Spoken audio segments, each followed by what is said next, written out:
কিন্তু একটা কথা আমাদের জানতে লাগবে, যখন ভারতবর্ষ স্বাধীন হয়েছে তখন 15 জনের একটা কমিটি গঠন হয়েছিল। এই 15 জনের কমিটির মধ্যে 12 জন ভোটিং করেছে, আর এই 3 জন ভোট থেকে বিরতি দিয়েছে। আর এই 12 জনের মধ্যে এই দেশের মানুষ সর্দার বল্লভভাইকে প্রধানমন্ত্রী হিসেবে চয়ন করেছিল।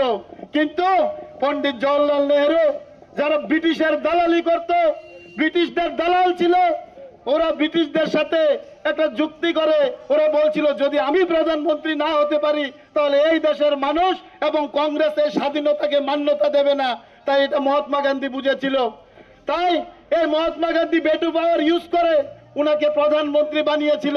জনগণের আশীর্বাদে হয়নি, হয়েছে ব্রিটিশদের চাটুকারিতা করে, ব্রিটিশদের দালালি করে। আজকে আবার বড় বড় কথা বলছে। তাই এই কংগ্রেসের ইতিহাস মানুষের জানা। কংগ্রেস আজকে জনবিচ্ছিন্ন হয়ে গেছে। এই রাজ্যের মানুষ থেকে এই রাজ্যে 30, 35, 40 বছর কংগ্রেস ক্ষমতার বাইরে, এবং ভারতবর্ষের মধ্যে আজকে 15 বছর কংগ্রেস ক্ষমতার বাইরে।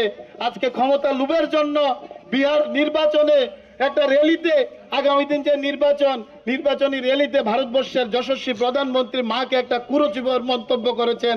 তাই আজকে ধিক্কার মিছিল আমাদের ভারতীয় জনতা পার্টির পক্ষ থেকে, শুধু এই ভারতীয় জনতা পার্টির পক্ষ থেকে না, এই কুরুচিকর মন্তব্যের প্রতিবাদ ভারতবর্ষের প্রত্যেকটা মাতৃশক্তি এটাকে মান্যতা দেবে না। ভারতবর্ষের প্রত্যেকটা মাতৃশক্তি তার তীব্র প্রতিবাদ জানায়।